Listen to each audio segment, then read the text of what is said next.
Mờ phải không? Bị mờ phải không?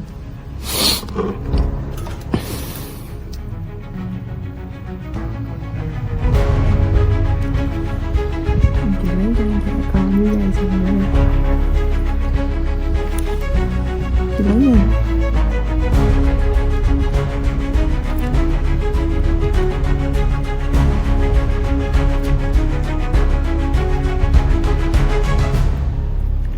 Nhân viên mà đông quá, cái tay nghề nó không có gì.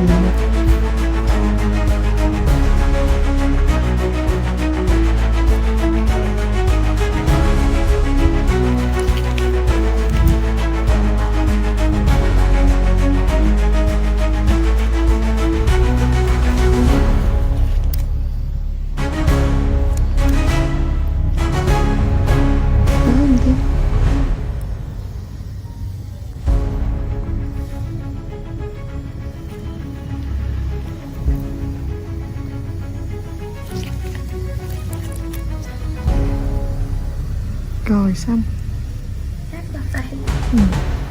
Giây phút cuối cùng rồi nó đắp bao. Kệ nó đi.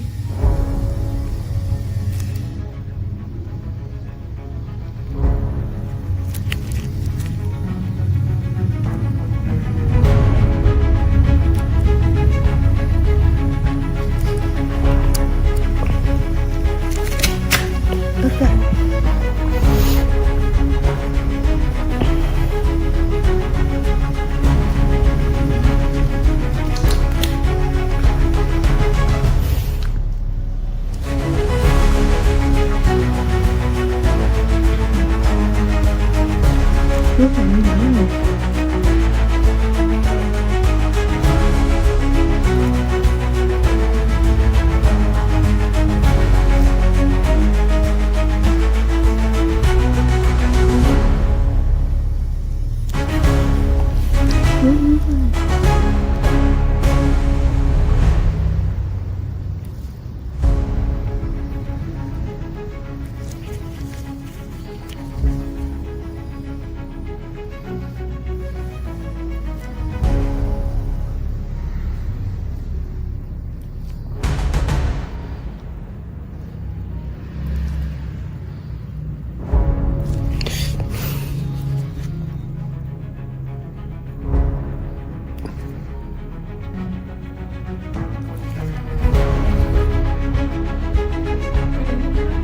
Nói gì vậy? 3 người.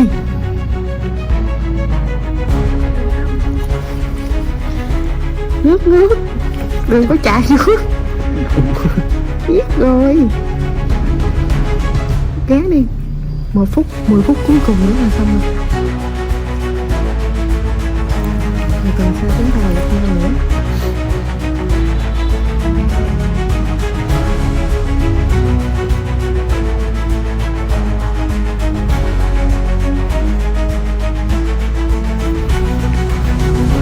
Sắp xong rồi đó Thi.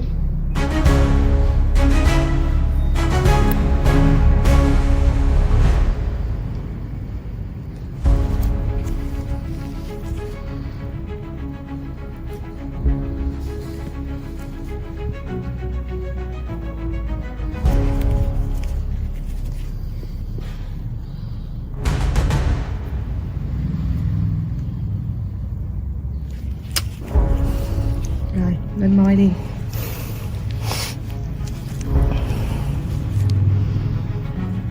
Này, thả lỏng nha, đừng có ấy nha, đừng có bặm môi gì hết nha, cứ để yên đó giùm chị nha.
xíu nữa.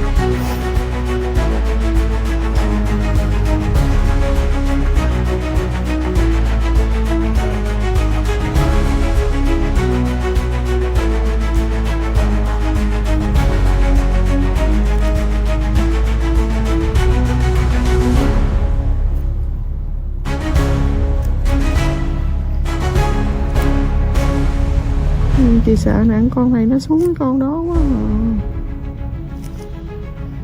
Nó bể á, nó bể á.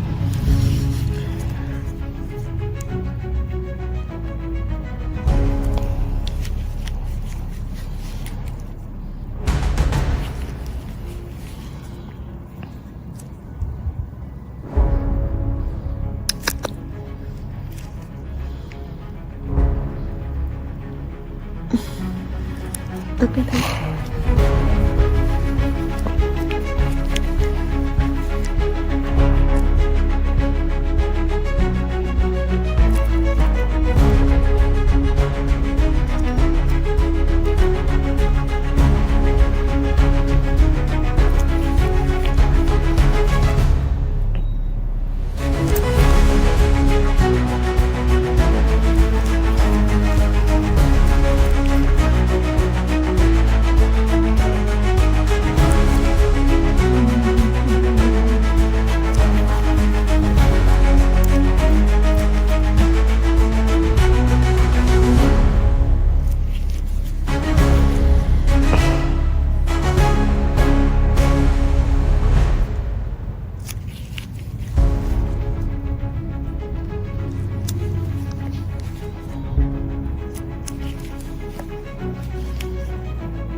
Nặng vài con tiêu biểu thôi hả?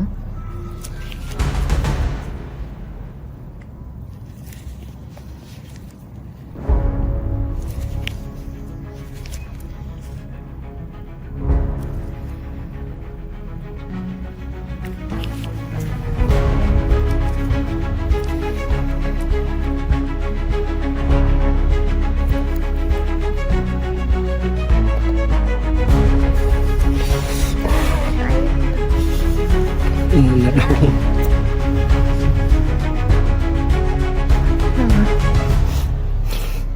Dính vô áo luôn rồi. Khổ quá. Chị thôi cho mấy con to chứ. Mấy con kia từ từ tí. Các bạn chú.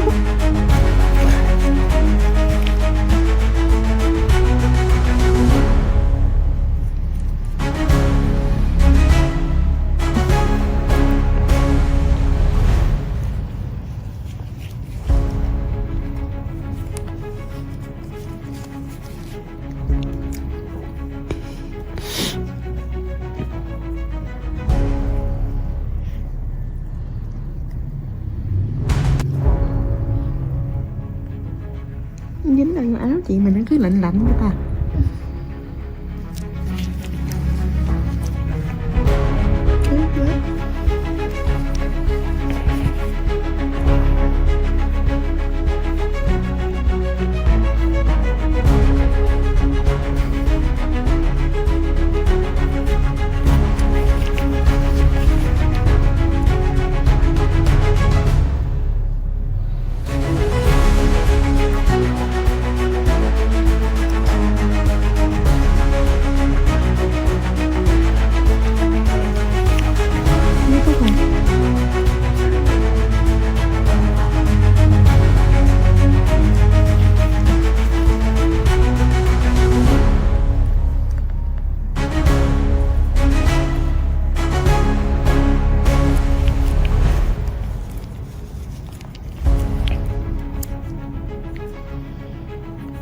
Trong này được rồi, từ từ tuần sau tiếp.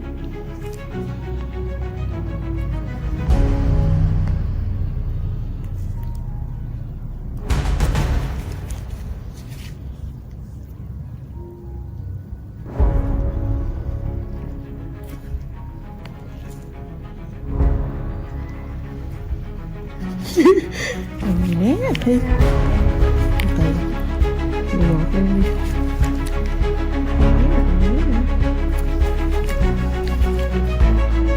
Đứng sau lưng mà cũng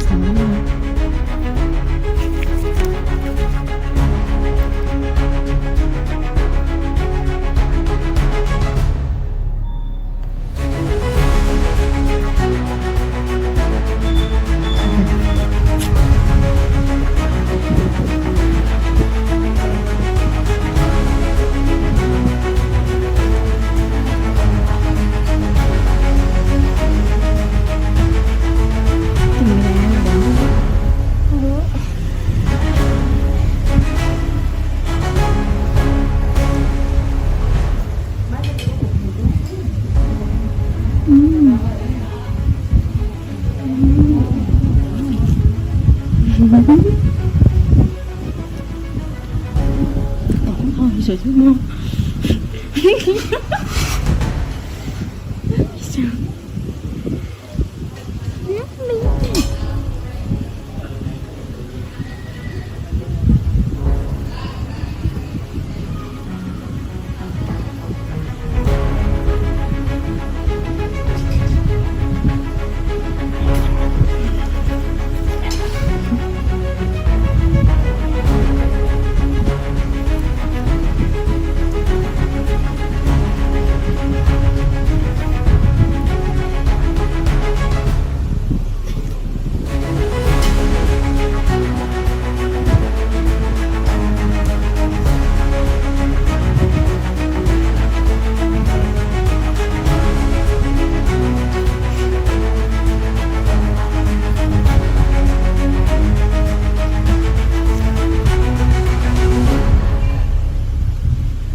Nữa đi.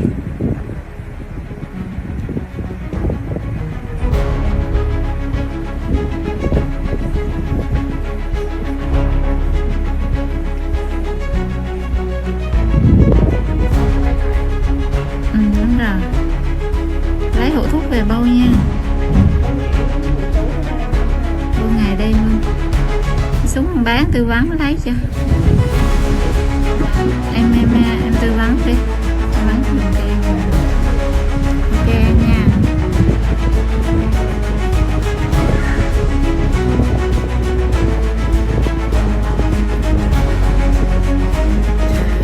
Sung sướng.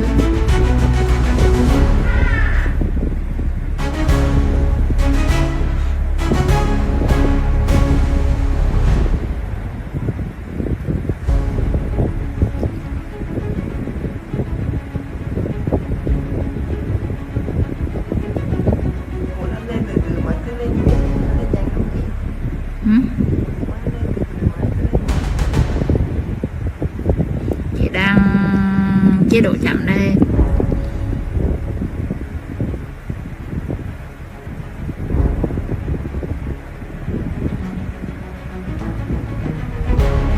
Em chơi nhé.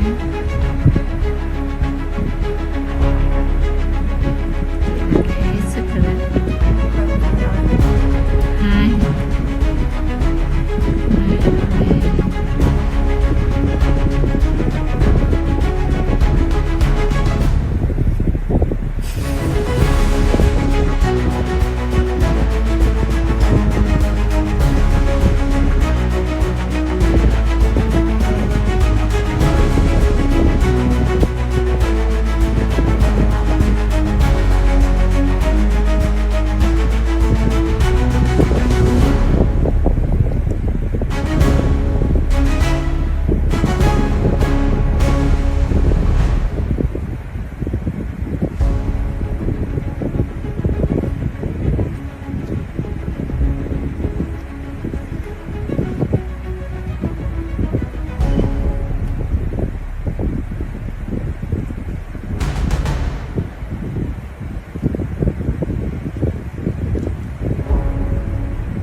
Nhưng mà như đây nó ok hơn.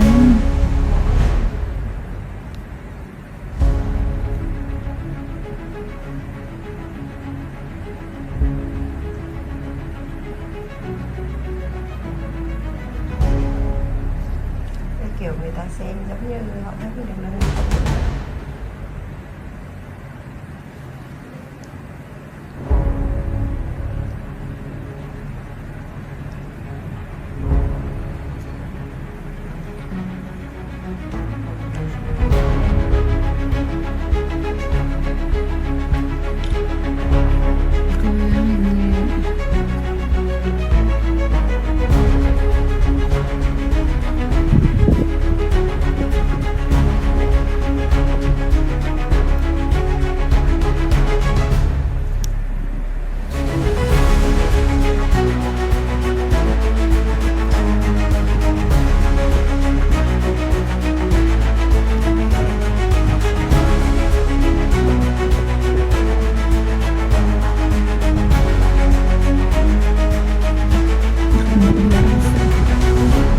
Trồng quay.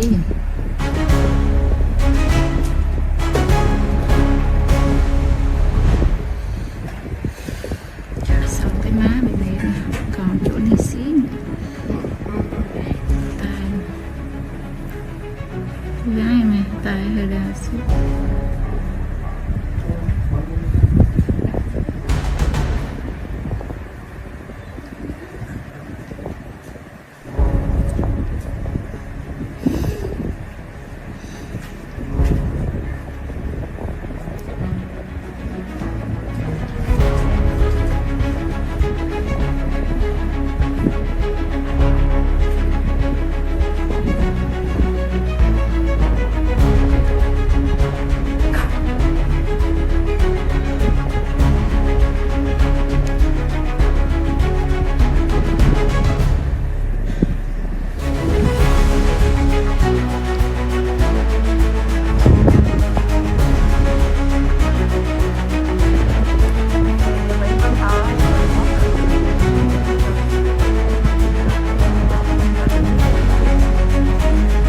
Bốt là ra máu. Đấy cái xong đặt ra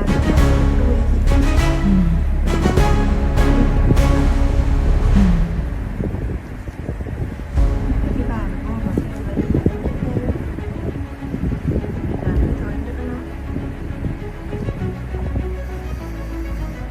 Đi đây sao nặng thêm lần nữa hả? Cho cảm giác mà coi cho thỏa mãn đó. kêu bố kêu mà bà đi chỗ khác á. Để góp ý.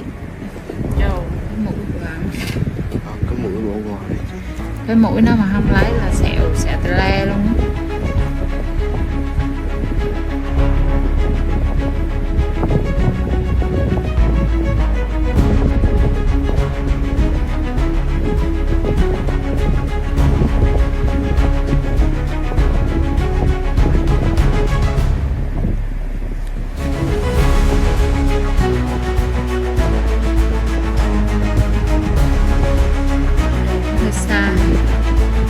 이제 챙기면 되지.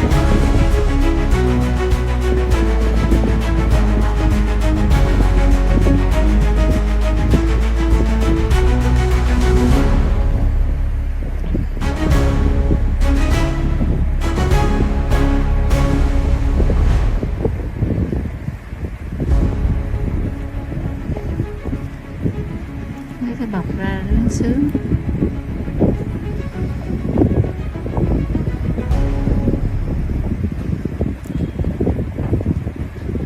The ancient Egyptians kept their dead for up to 70 days before burial, but not in the way you might think. Welcome to my channel, and today let's find out what the ancient Egyptians did to their dead before they buried them. For millennia, the ancient Egyptians kept their dead for up to 70 days before burial. But what were they doing during this time? The answer lies in one of the most fascinating and gruesome processes known to man: mummification. Mummification was more than just a method of preserving a body. It was a glimpse into the afterlife. The ancient Egyptians believed that the body had to be preserved so that the soul could recognize it upon its return. This is why mummification was such a vital part of their burial rituals. But what exactly did this gruesome process entail? The first step was the removal of organs, specifically the internal organs. The brain was extracted through the nose, while the intestines, liver and lungs were removed through an incision in the abdomen. The stomach was sometimes removed along with the intestines or left in place, and simply cleaned. The heart, which the Egyptians believed was the seat of the soul, was the only organ that was left inside the body. The organs were then washed and preserved separately, often in canopic jars. Canopic jars were typically made of stone or wood, and were decorated with the faces of humans or mythical creatures. Each jar was associated with one of the 4 sons of Horus, the Egyptian god of the sky, who were believed to protect the organs from decay. After the organs were removed, the body was then dried. This was the most crucial part of the mummification process, because it prevented the body from decomposing. The drying process typically took 40 days and was carried out using a substance called natron. Is a natural form of sodium carbonate that was mined in Egypt. It was applied to the body in a thick layer and was left on for several weeks. Natron works by drawing water out of the body through osmosis. The water then dissolves the salts in the body, which are then carried away by the bloodstream. This process of dehydration and salt preservation is still used today to preserve human bodies for display in museums. Once the body had been thoroughly dried, it was washed again, this time with spices and perfumes.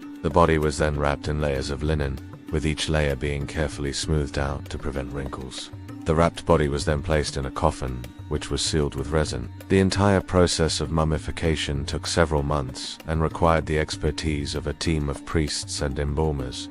But what is the science behind preservation? How does removing organs, drying the body and wrapping it in linen prevent it from decaying? The science behind mummification is actually quite simple. When the body is exposed to air, it begins to decompose due to the action of bacteria and fungi. These microorganisms break down the body's tissues, causing it to decay. However, if the body is deprived of oxygen, this process of decomposition is greatly slowed down. This is why the Egyptians removed the organs, dried the body and wrapped it in linen. By doing so, they created an environment in which microorganisms could not survive, thus preventing the body from decay. One of the key steps in mummification was the use of salt, which has been used to preserve food for thousands of years. Salt works by drawing water out of microorganisms through osmosis. This process dehydrates the microorganisms, which then die. In addition to salt, the Egyptians also used a substance called natron, which is a natural form of sodium carbonate. Natron has the same effect as salt in that it dehydrates microorganisms, but it is much more effective at doing so. The Egyptians would cover the body in a thick layer of natron and leave it for up to 40 days. During this time, the natron would absorb moisture from the body, which would then be carried away by the bloodstream. In recent years, modern techniques have allowed scientists to examine mummies in greater detail. One recent discovery was the finding that ancient Egyptians may have used linen bandages soaked in resin to wrap mummies, rather than the previously believed method of wrapping the body in dry linen. This discovery was made possible by non-invasive imaging techniques such as X-rays and CT scans. Another recent discovery was the finding that some mummies may have been deliberately defaced, such as having their noses broken or their skulls smashed. This discovery has led to an ethical debate about the study of mummies, with some arguing that mummies should be treated with respect and others arguing that they are fair game for scientific study. And with that, we've come to the end of our journey through the fascinating world of from the ancient Egyptian practice of mummification to the recent discoveries about their rituals and beliefs. There is much that we can learn from these remarkable artifacts of the past. Thank you for joining us today, and we hope that you've enjoyed this video. If you did, please don't forget to like and subscribe for more informative and entertaining content. Until next time, stay curious and keep exploring the world around you.